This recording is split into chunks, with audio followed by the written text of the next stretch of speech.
میں ملتمس ہوں قبلہ و کعبہ مفکر اسلام مفسر قرآن استاذ العلماء علامہ آیت اللہ سید عقیل الغروی صاحب سے کہ وہ آج مرکزی مجلس اعضاء کی اس تیسری مجلس سے خطاب فرمائیں جو بارگاہ شہدائے کربلا میں منعقد ہو رہا ہے۔ برائے صحت و سلامتی قبلہ و کعبہ بلند تر صلوات۔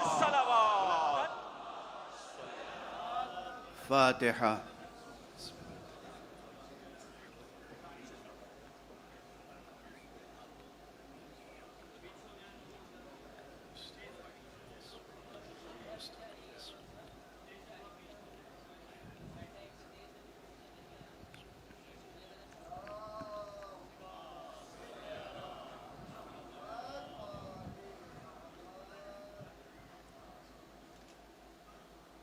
اعوذ باللہ من الشیطان الرجیم بسم اللہ الرحمن الرحیم الحمد للہ رب العالمین والصلاة والسلام علی اشرف الخلائق اجمعین سیدنا و سید الاولین والآخرین حبیبنا و حبیب الہ العالمین امام المرسلین و خاتم النبیین رحمت للعالمین و شفیع المذنبین ابی القاسم المصطفى محمد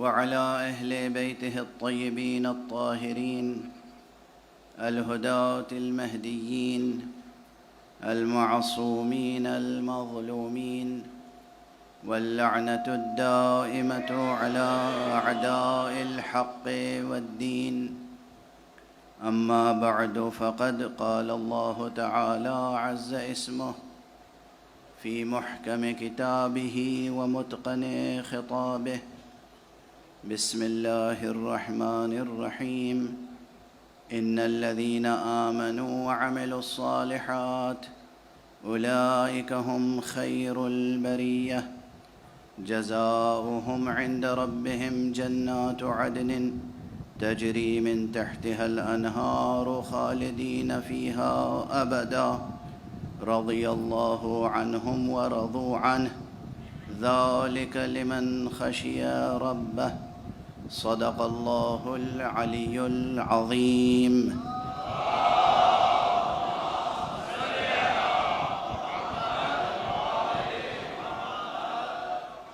ایک اور بلند تر صلوات پڑھ دیں۔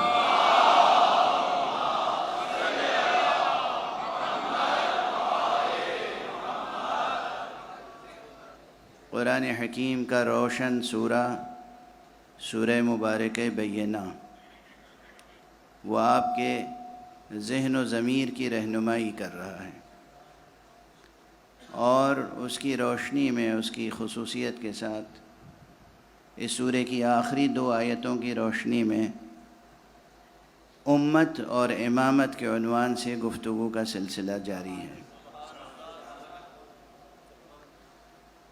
غرض، ہدف، مقصد، غایت صرف یہ ہے کہ ہمارے معاشرے کے ہر فرد میں یہ شعور پیدا ہو جائے کہ امت کسے کہتے ہیں، اور یہ شناخت پیدا ہو جائے کہ امام کیسا ہوتا ہے۔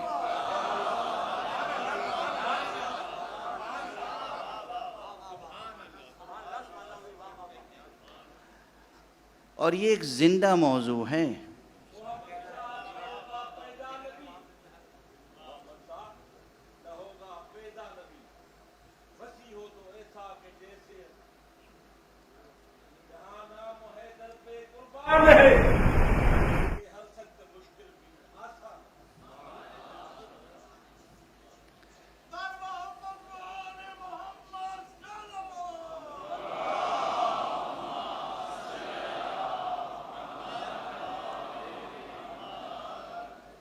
جزاکم اللہ۔ یہ موضوع زندہ موضوعات میں سے ہے، ہمیشہ رہا ہے، آج بھی ہے، مستقبل میں بھی رہے گا۔ اور اگر زندہ نہ بھی ہو تو میں آپ کو یقین دلاتا ہوں، اور میرے سامنے جو مجمع بیٹھا ہوا ہے بیدار، میں سمجھتا ہوں کہ اسے میری یقین دہانی کی ضرورت بھی نہیں ہے کہ کوئی بھی موضوع جب منبر حسینی سے اٹھایا جاتا ہے تو وہ زندہ ہو جاتا ہے۔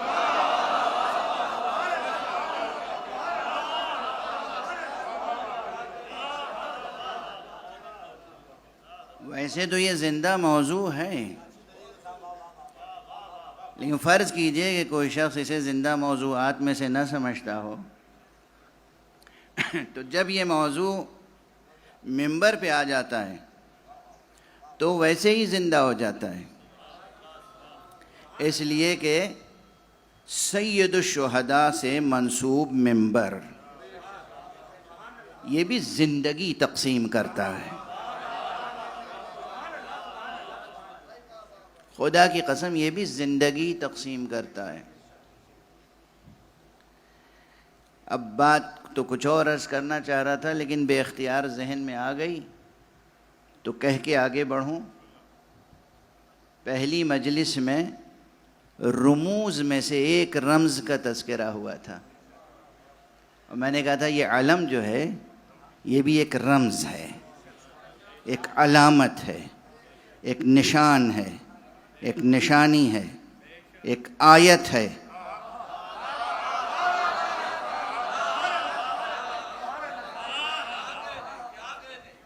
اور آج یہ یاد رکھیے گا، یہ منبر بھی ایک رمز ہے، ایک نشانی ہے، ایک علامت ہے، ایک آیت ہے۔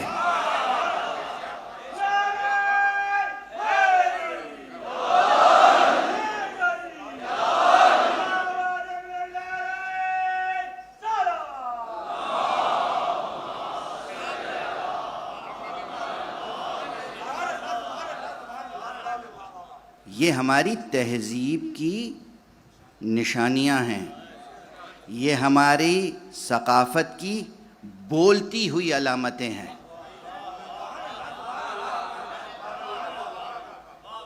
یہ ہماری ثقافت کی بولتی ہوئی علامت ہیں۔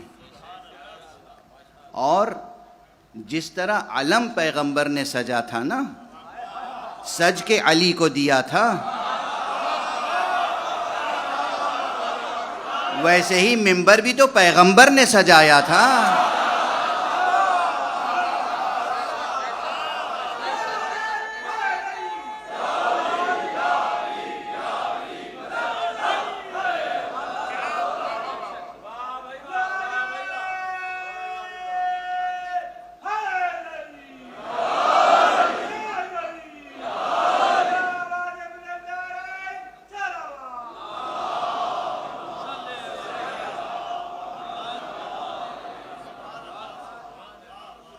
دیکھیے، پہچاننے کی کوشش کیا کیجیے۔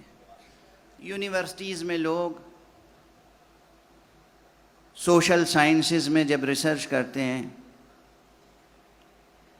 علوم انسانی میں ریسرچ کرتے ہیں، ہیومینٹیز میں ریسرچ کرتے ہیں، اور خاص طور سے تہذیب شناسی، کلچر اسٹڈی اور کلچرل ہسٹری پہ کام کرتے ہیں، تو ادھر ادھر دنیا بھر میں گھومتے ہیں اور زمین کی تہوں میں دفن ہو جانے والی تہذیبوں کی اینٹیں کریت کریت کے نکالتے ہیں۔ کھنڈرات کا مطالعہ ہوتا ہے۔ اسکولوں میں اور کالجز میں جو بچے پڑھتے ہوں گے، ہڑپا کی تہذیب، موئنجو داڑو کی تہذیب، وادی سندھ کی تہذیب، وادی نیل کی تہذیب، وادی فرات کی تہذیب، بابل کی تہذیب، یونان کی تہذیب، یہاں کی تہذیب، وہاں کی تہذیب، جتنی تہذیبیں ہیں دنیا کی بڑی سے بڑی مشہور تہذیبیں جو یونیورسٹیز میں پڑھائی جاتی ہیں، سب کی عمریں دیکھ لیجئے، 100 برس، 150 برس، 200 برس، 250 برس، بس ختم۔ یہ تہذیب وہ ہے جو 1500 برس سے جاری ہے اور قیامت تک جاری رہنے والی ہے۔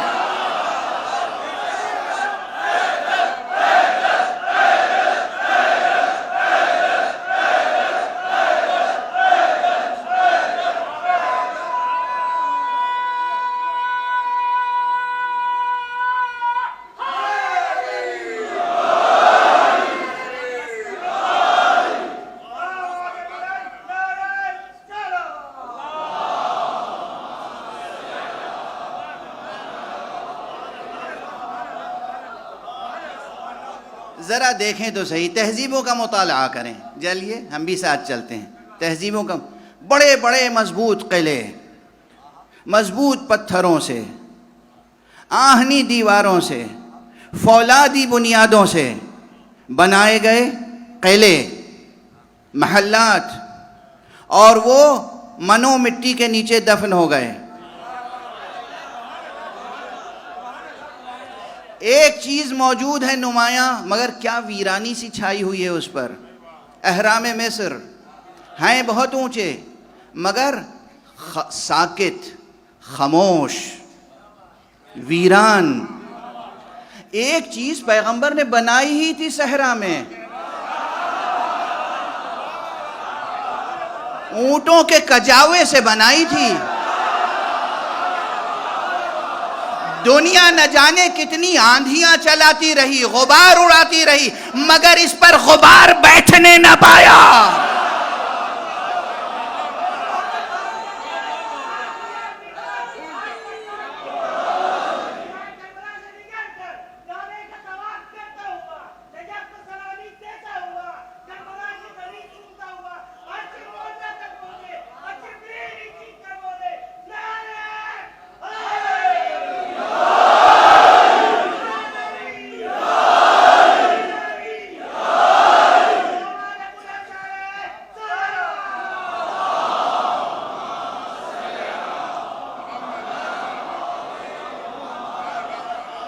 جوانوں، عزیزوں، دانشوروں، دیکھو تو مصطفیٰ صلی اللہ علیہ وآلہ وسلم نے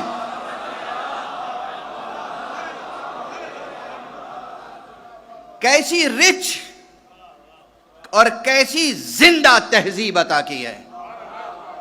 کیسی ثقافت ہے ہماری، کیسی تہذیب ہے ہماری، کیسی مضبوط بنیادیں ہیں اس کی۔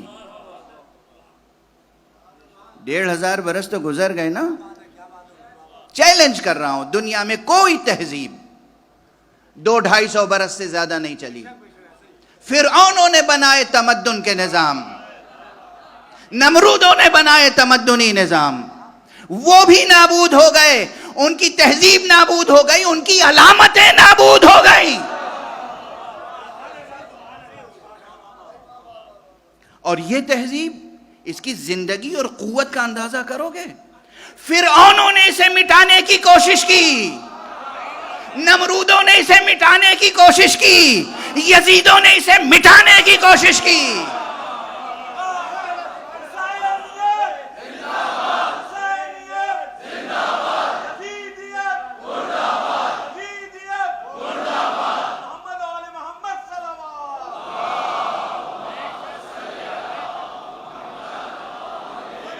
کوششیں سب نے کی، مگر نہ ہمارا علم جھکا، نہ ممبر پہ گرد بیٹھی۔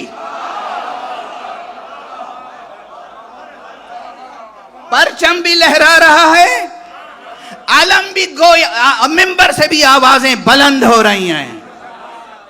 یہ ہے زندگی کا راز، یہ ہے زندگی، یہ ہے قوت، یہ ہے آپ کی تہذیب، یہ رموز تہذیب آپ کے، اس کی قدر کیجئے۔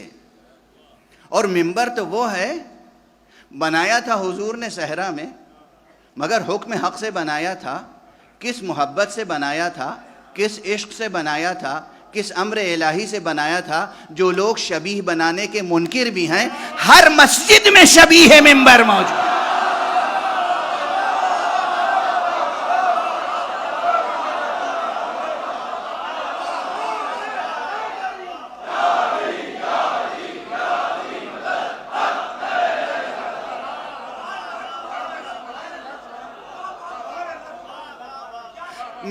تسکین کے لیے اتنا کافی ہے کہ ہر مسجد میں، دنیا کی کسی بھی مسجد میں جاؤ، ممبر کی شبیہ موجود ہے، اور جب ممبر کی شبیہ دیکھتا ہوں تو مجھے یقین رہتا ہے کہ یہ ممبر کام کرتا رہے گا، یہ یاد دلاتا رہے گا کہ ممبر پر کہا کیا گیا تھا۔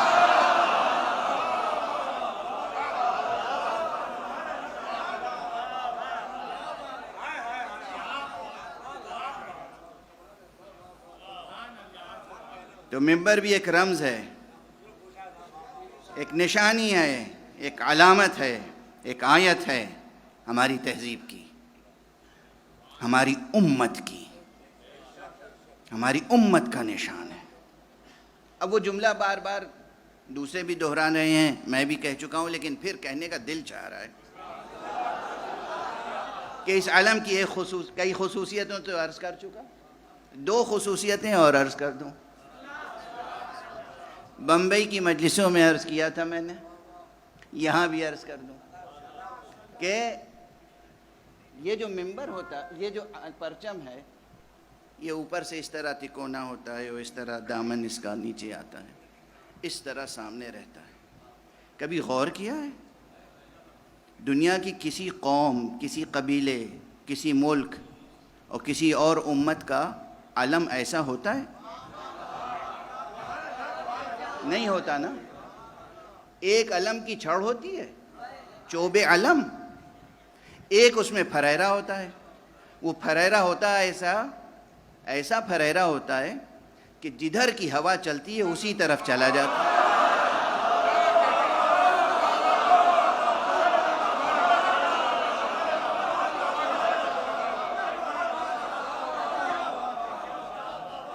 جدھر کی ہوا ہوگی پھریرا ادھر ہی اڑے گا۔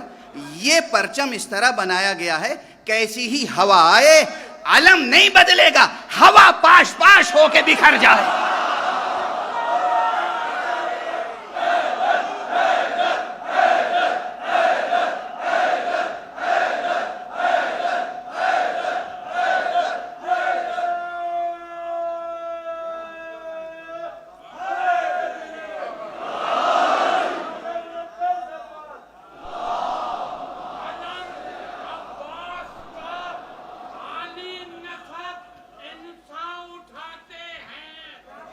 ماشاءاللہ۔ عباس کا عالی نسب انسان اٹھاتے ہیں، ارے یہ وہ پرچم نہیں، آئے اٹھا لے جس کا جیتا ہے۔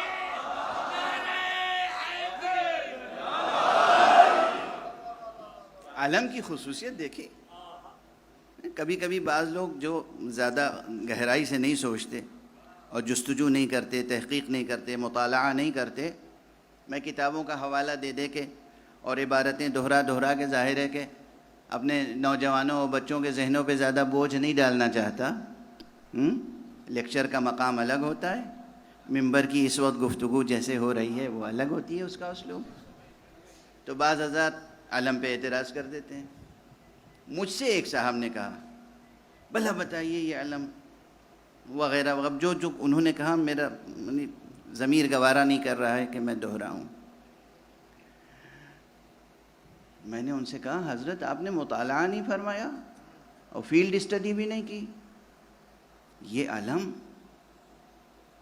اس کے بارے میں کتابوں میں پڑھیں، جستجو کریں، تلاش کریں، اور دنیا میں جتنے میوزیمز ہیں وہاں جائیں، تلاش کریں کہیں اس علم کا نمونہ ملتا ہے یا نہیں۔ اور میں آپ کو بتاتا ہوں کہ اس علم کا نمونہ میوزیم میں میں نے اپنی آنکھوں سے دیکھا ہے، کتابوں میں بھی پڑھا ہے اور اپنی آنکھوں سے دیکھا ہے۔ ان کا کیا دیکھا آپ نے؟ کہاں دیکھا آپ نے؟ میں نے کہا وہاں دیکھا جہاں آپ تصور بھی نہیں کر سکتے۔ خدا کی قسم اسے کہتے ہیں معجزہ۔ عالم معلوم ہے میں نے کہاں دیکھا؟ کس میوزیم میں؟ کربلا میں تو ہی ہے، نجف میں تو ہی ہے، ہمارے ہاں، آپ کے ہاں تو ہے۔ علم میں نے وہاں میوزیم میں سجا ہوا رکھا دیکھا جہاں کی فوجیں اس علم کو سرنگوں کرنے کے لیے کربلا آئی تھیں، شام میں، شام دمشق، مسجد جامع دمشق کے پشت پر سیریا میں ایک میوزیم ہوا کرتا تھا، اب مجھے نہیں معلوم کہ اس وقت اب ہے یا نہیں، امید ہے کہ ہوگا. اس کو کہتے تھے قصر العظم. اس قصر العظم میں ایک میوزیم ہے اور چھوٹا سا قصر ہے، کچھ پرانے آثار ہیں وہاں پر، لیکن ایک حجرہ تھا جس کے اوپر لکھا تھا کہ آثار حج. آثار حج. میں بے اختیار اس میں گیا تو دیکھا کہ ایک بڑا سا علم بالکل اسی انداز کا رکھا ہوا ہے اور نیچے لکھا ہوا ہے علم ھذا علم اہل الحجاز. یہ علم اہل حجاز ہے. ہمیں یاد آ گیا کہ حج چھوڑ کے آقا چلے ہوں گے کربلا کی طرف، تو علم کا انداز کیا رہا ہوگا. غور فرمایا آپ نے؟ تو یہ شیپ بھی، یہ شکل بھی، یہ اصالت رکھتی ہے، یہ اصالت رکھتی ہے. اس کی بہت حفاظت کیجیے گا. اور ظاہر ہے کہ وہاں جو قصر العظم میں میوزیم ہے وہ شیعوں نے تو بنایا نہیں ہے، مسلمانوں نے بنایا ہے، وہاں کی حکومت نے بنایا ہے، وہ پرائیویٹ نہیں ہے. اس کے معنی ہے کہ اس علم کی عظمت یہ ہے کہ پوری ملت اسلامیہ کو اس کا احترام کرنا چاہیے. یہ امن کا علم ہے، یہ عدل کا علم ہے، یہ انصاف کا علم ہے، یہ توحید حق صمدی کا علم ہے، یہ مقام ختم نبوت کا علم ہے. ایک صلوات پڑھ دیں محمد وآلہ.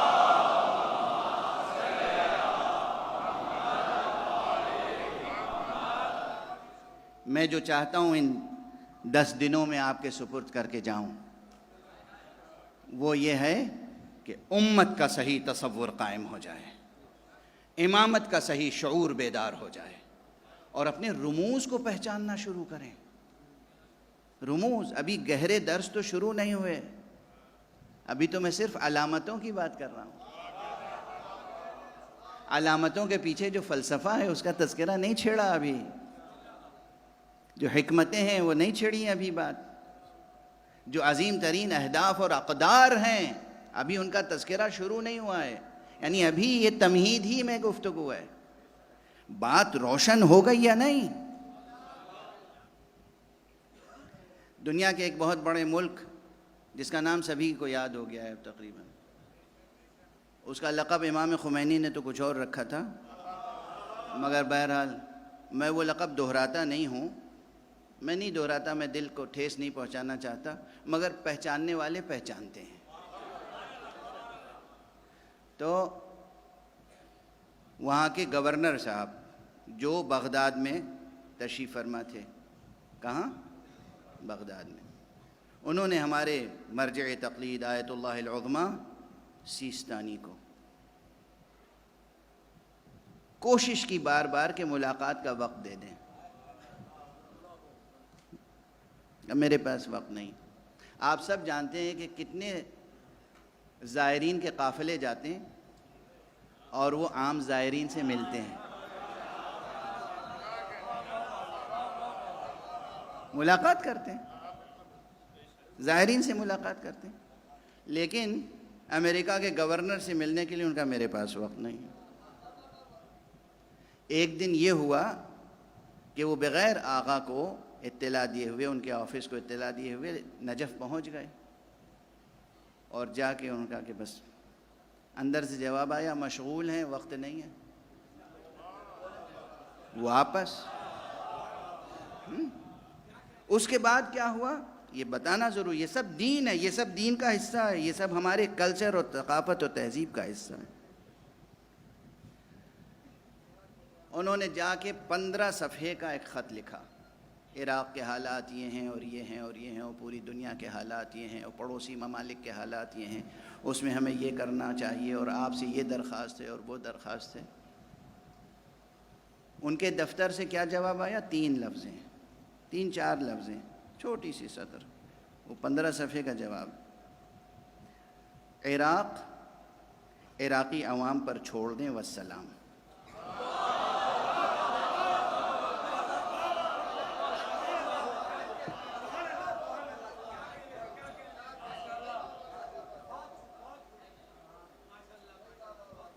یہ رموز بھی بابرکت ہیں. یہ علم کی وہ حیثیت ہے نا. اب آخری جملہ کہہ دوں علم کے باب میں اس مرتبہ. کسی بھی ایک ملک کا علم دوسرے ملک میں آپ آزادی سے لہرا نہیں سکتے.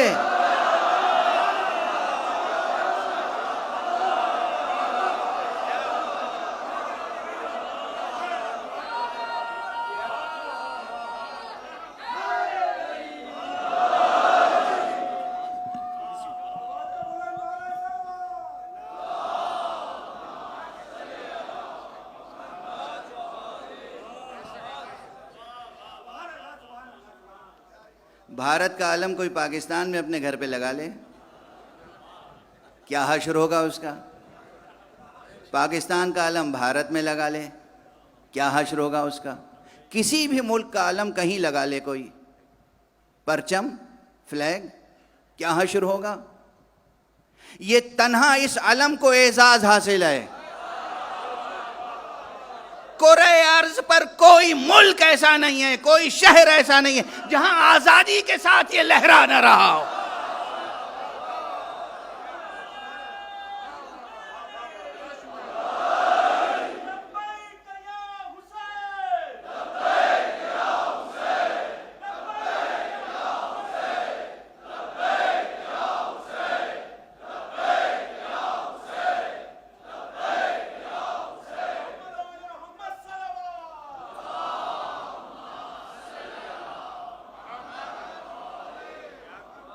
میں تو سامنے کی کھلی ہوئی حقیقتوں کی طرف صرف اشارہ کر رہا ہوں, اور میں عرض کر رہا ہوں یہ سب ابھی تمہید ہیں.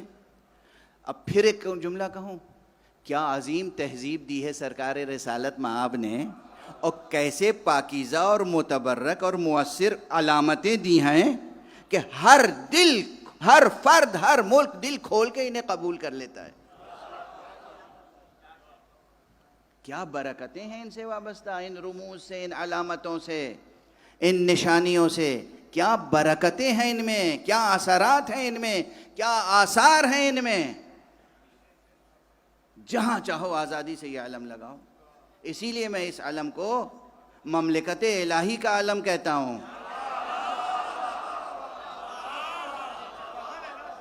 خدا کی قسم آقا حسین نے ایک ایسی ولایت اور حکومت قائم کی ہے کہ جو تمام حکومتوں اور ولایتوں کے مافوق قائم رہتی ہے. اور اسی لیے کاش میرا حافظہ دھوکہ نہ دے, میں اپنے 2 مصرے آپ کے سامنے عرض کر دوں. میں ملک خدا کا شہری ہوں, فطرت ہے میری, دستور میرا. میں ملک خدا کا شہری ہوں, فطرت ہے میری, دستور میرا. مانگے نہ کوئی ظالم بیعت, انکار بھی ہے مشہور میرا.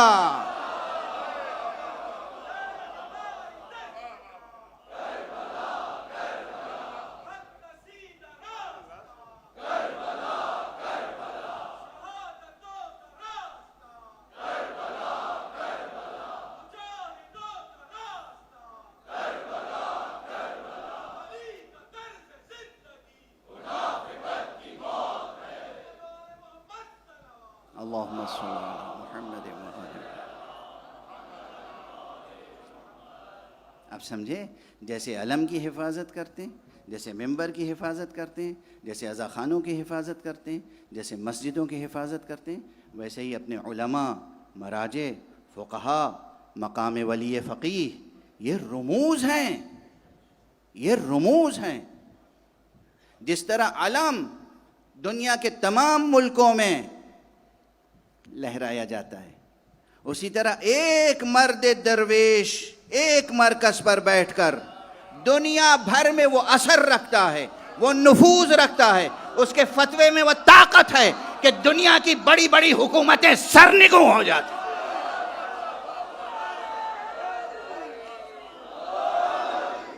ہاں وہ غیر معصوم ہیں, ہاں ان کے ماں باپ غیر معصوم ہیں, ہاں مگر وہ سلسلے سیادت سے جڑے ہوئے ہیں. انہوں نے علم حاصل کیا ہے مکتب اہل بیت میں. انہوں نے اپنی زندگی وقف کی ہے حسین کے پیغام کو زندہ رکھنے کے لیے.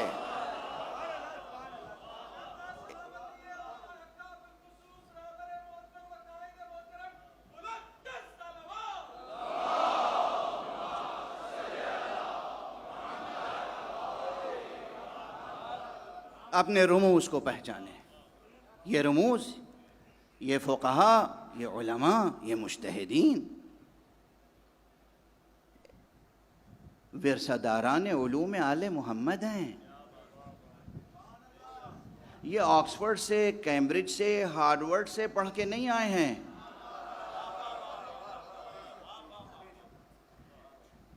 یہ جوار مرقد باب العلم علی ابن ابی طالب علیہ السلام.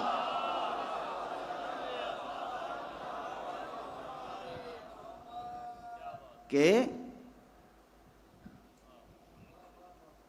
شہر میں حوزہ علمیہ نجاف، مدرسہ غری، حوزہ علمیہ قم. قم میں کیوں ہے حوزہ؟ کون ہے سرپرست اس حوزے کا؟ معصوم قوم. خراسان میں کون ہے حوزے کا اصل سرپرست؟ امام زامن و سامن، امام زامن آہو. نجف میں کون ہے؟ کربلا میں کون ہے حوزے کا سرپرست؟ اور تمام دنیا میں جو حوزہ علمیہ ہیں ان کا اصل سرپرست کون ہے اس وقت؟ حسین وارث انبیاء ہیں. اور آج ایک کوئی ہے جو پردہ غیب میں وارث حسین ہے، وہ ہے سرپرست. ان کی سرپرستی میں چل رہا ہے.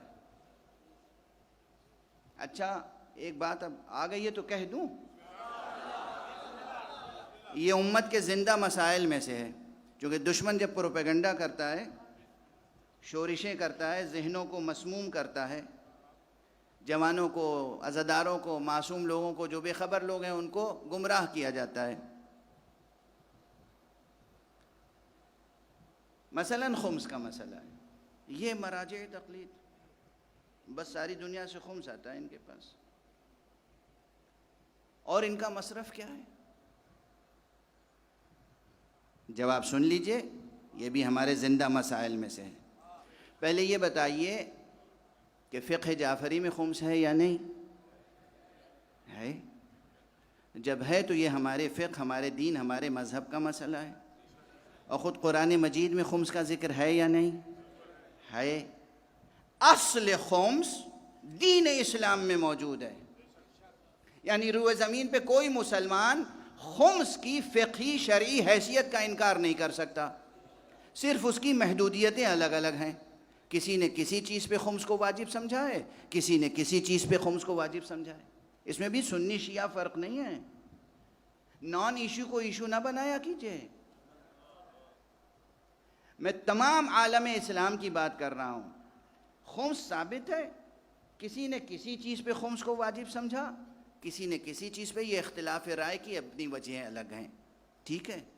لیکن ایک بات یاد رکھیے، جب حکومتیں امداد دیتی ہیں تو کہیں نہ کہیں انسان جھک جاتا ہے حکومتوں کے سامنے. کتنا ہی باضمیر ہو، کتنا ہی غیور ہو، کتنا ہی شجاع ہو، کتنی ہی لنترانی کرنے والا ہو، جب حکومتوں کا ذل خوار ہوتا ہے، جب حکومتوں کا وظیفہ خوار ہوتا ہے، جب حکومتوں کی امداد ملتی ہے تو کہیں نہ کہیں جھک جاتا ہے اور مصلحت آمیز فتویٰ دیتا ہے. یہ خمس کا نظام اس لیے ہے تاکہ آپ کے علماء یہ رموز مذہب دنیا کی کسی مادی حکومت سے وظیفہ نہ لیں. وظیفہ لیں تو امام زمانہ سے، وفادار رہیں تو ان کے. حکومت سے وظیفہ لیتے تو سیستانی گورنر سے ملنے سے انکار نہیں کر سکتے تھے.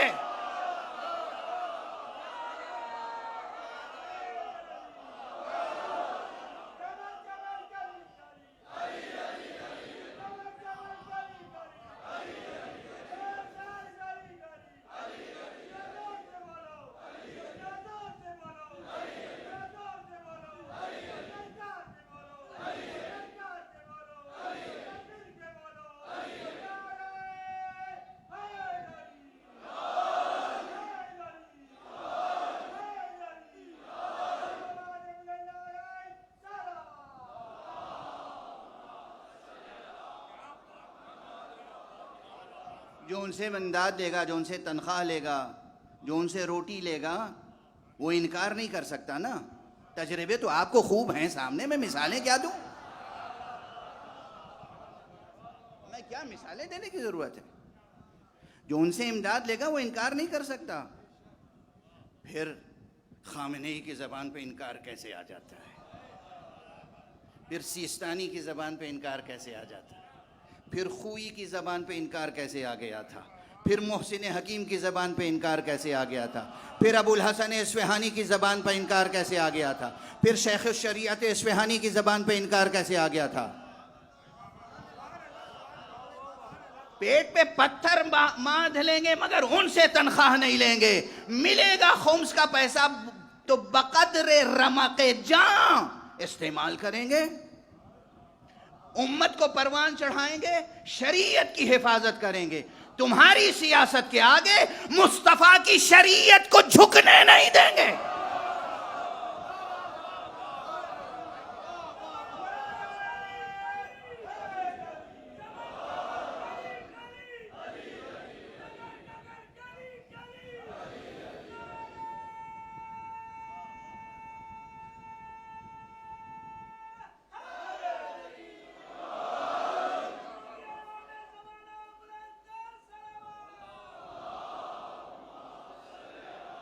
ناز کرو ناز، فخر کرو فخر، شکر کے سجدے کرو کہ تمہیں وہ رموز نصیب ہیں، وہ علامتیں نصیب ہیں، وہ آیتیں نصیب ہیں کہ جو تم کو براہ راست مصطفیٰ اور آل مصطفیٰ سے جوڑتی ہیں. جو تنخواہ لیتے ہیں درباروں سے وہ قتل حسین پہ فتوے پہ دستخط کرتے ہیں. جو بے نیاز رہتے ہیں درباروں سے وہ کربلا میں آ کے گلے کٹاتے ہیں. حبیب کا لقب کیا ہے؟ فقیہ. حبیب کو فقیہ مانتے ہو پھر فقہا کا مذاق اڑاتے ہو.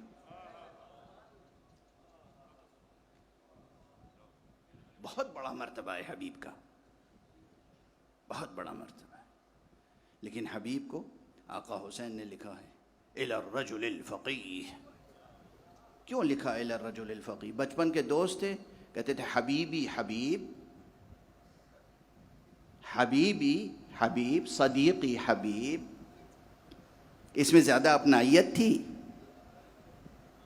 اس میں ایک پرسنل ٹچ تھا نا، جسے آپ کہتے ہیں میرے دوست حبیب، میرے چہیتے حبیب، میرے چاہنے والے حبیب. نہیں کہا الی الرجل الفقیہ حبیب، تاکہ انسٹیٹیوشن کو پہچانو.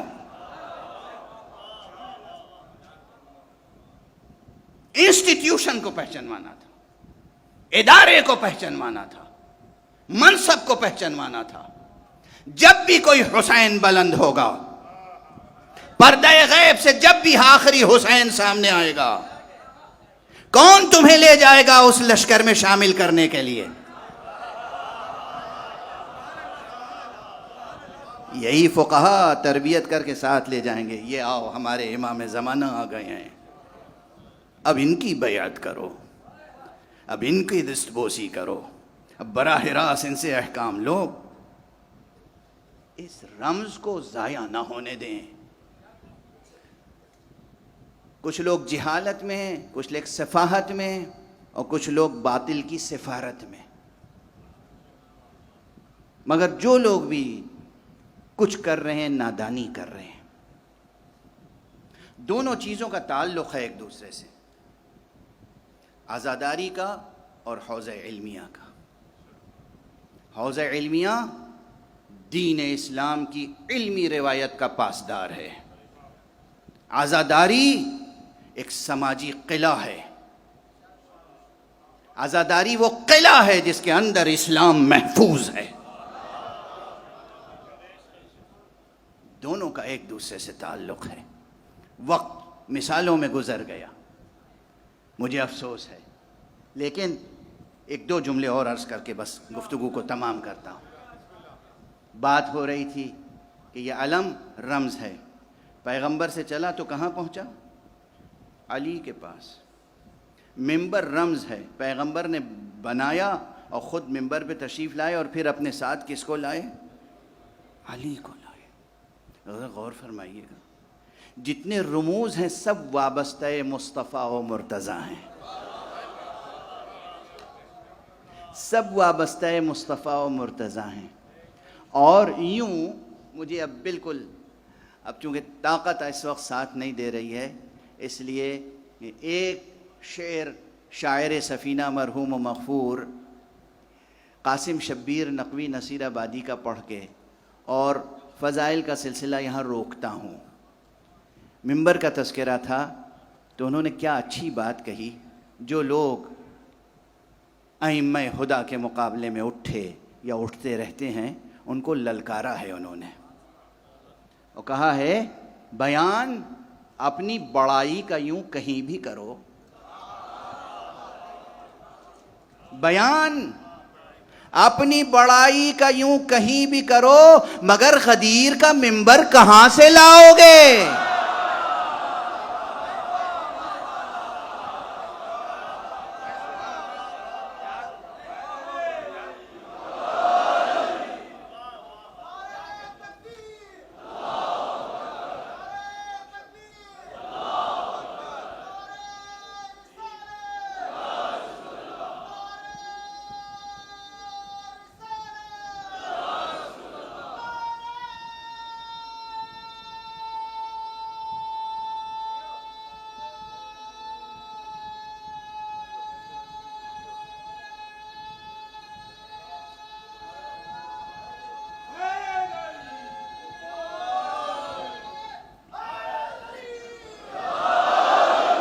جزاکم اللہ۔ مجھے احساس ہے تشنگی رہ گئی، مگر یہ باتیں بھی گزارش کرنا ضروری تھی۔ مجھے احساس ہے تشنگی رہ گئی، آپ کے نفوس میں آپ سے زیادہ تشنا ہوں، لیکن اب انشاءاللہ گفتگو کل آگے بڑھے گی۔ اور آج کی شب اب کہنے کی ضرورت نہیں، آج 3 ہے محرم کی، چوتھی کی شب ہے۔ آنے والی صبح جو کل 4 محرم ہے، اس دن سے آقا حسین کی مشکلوں میں اضافہ ہو گیا تھا بظاہر۔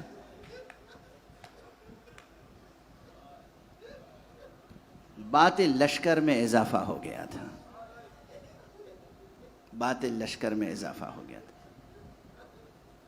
کبھی معلوم ہوا 4000 افراد کا لشکر آ رہا ہے، کبھی 3000 کا آ رہا ہے، کبھی 5000 کا آ رہا ہے۔ کم سے کم جو روایت ہے نا، اور جسے سب تقریباً یقینی مانتے ہیں، وہ ہے کہ 30,000 کا لشکر تھا۔ کتنے افراد کے مقابلے میں؟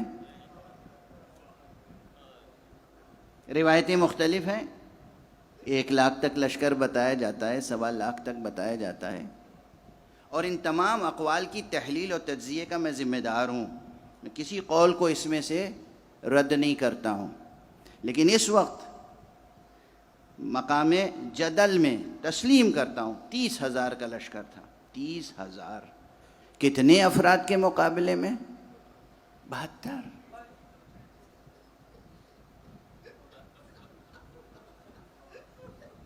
یا ان کے غلاموں کو، کنیزوں کو، ان کے متعلقین کو، سب کو حساب کرتے چلے جائیے، 100، 125، 150، بس عام تاریخوں سے یہیں تک پہنچتے ہیں نا۔ اس قلیل امت کے مقابلے میں خدا کی قسم یہ 72 کی امت ہے نا، 72 کی امت ہے، امت، یہ 72 افراد کی امت ہے مکمل۔ ان کے علاوہ جو ہیں وہ امت کہلانے کے مستحق نہیں ہیں، یہ ہے امت، اور حسین ہے امام۔ ابھی سمجھ میں نہیں آئے گی بات تو انشاءاللہ عرض کروں گا کہ امت کی ڈیفینیشن کیا ہے اور میرا نظریہ امت کے بارے میں کیا ہے، کسے کہتے ہیں امت، یہ لفظ امت کہاں سے آیا، ڈکشنری میننگ کیا ہے، اصطلاحی تعریف کیا ہے، آئے گی گفتگو، ذرا گہری گفتگو آئے گی، آپ برداشت کیجئے گا۔ امت کسے کہتے ہیں؟ خدا کی قسم محرم سن 61 ہجری میں روئے زمین پر 72 افراد کی ایک امت تھی، اور حسین جیسا امام تھا. اور اس امت میں وہ افراد تھے جن میں سے ہر ایک اپنی جگہ ایک عظیم الشان حیثیت رکھتا تھا. ہر ایک ان میں سے ایک لشکر تھا حق کا، جری و جرار لشکر، ہر ایک.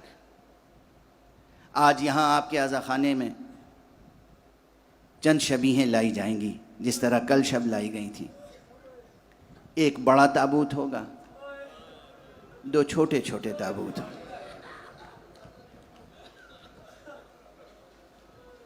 مجھے نہیں معلوم ترتیب کیوں رکھی گئی.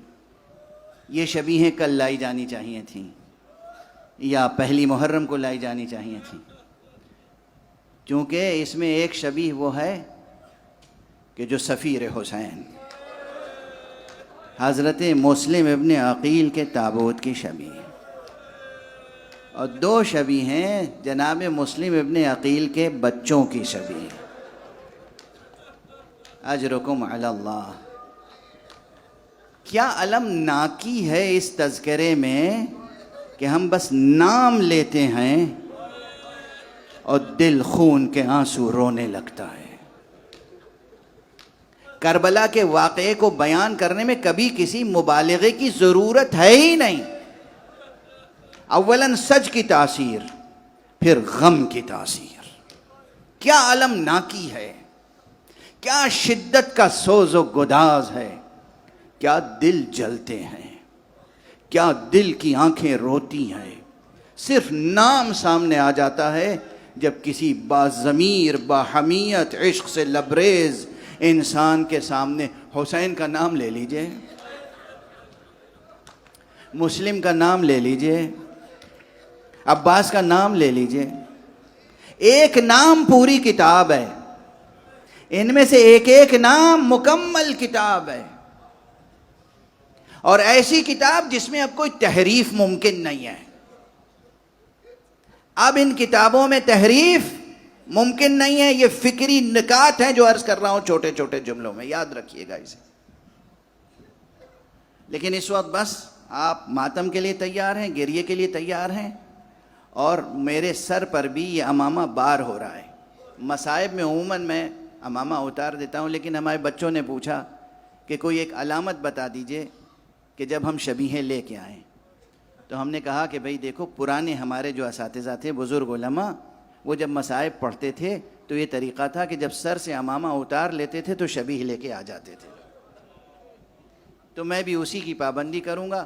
چونکہ میری تقریر کبھی پہلے سے تیار نہیں ہوتی تو میں یہ تو بتا نہیں سکتا تمہیں کہ آخری جملہ کیا ہوگا.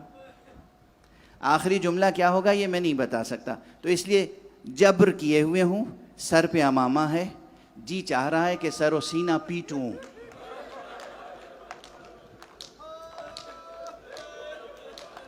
جب امامہ اتاروں گا نا تو آپ سب کھڑے ہو جائیں گے شبیہوں کے استقبال میں.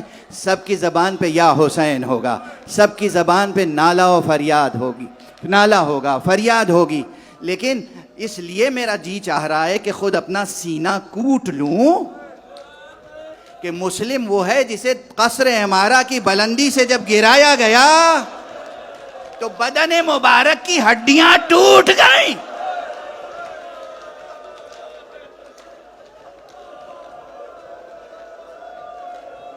یہ وہ شہید ہے جس کے سر کو الگ نیزے پر الگ سولی پہ لٹکایا گیا، بدن کو الگ سولی پہ لٹکایا گیا. سولی پہ لٹکانے سے پہلے کوفے کے بے ادب بچوں سے کہا گیا ان کے پاؤں میں رسی باندھ کر کوفے کی گلیوں میں پھراؤ، تشہیر کرو، بے ادبی کرو. اور جبکہ مسلم کی فضیلت میں امام بخاری نے یہ جملہ لکھا ہے. امام بخاری نے تاریخ کبیر میں نے اپنی آنکھوں سے پڑھا ہے، پھر آپ کے سامنے عرض کر رہا ہوں کہ جناب مسلم ابن عقیل فرزند تو عقیل کے تھے، لیکن ان کی شکل صورت رسول اللہ سے ملتی جلتی. یہ ان چند افراد میں سے تھے کہ جو بظاہر بہت مشابہت رکھتے تھے رسول سے. خدا را بتائیے کہ اگر آپ کے سامنے کوئی مشابہت رکھنے والا آ جائے آپ کس قدر اس کا احترام کریں گے. لیکن یہ کیسے تھے کہ شبیہ پیغمبر کو کبھی کوفے میں روندا، کبھی کربلا میں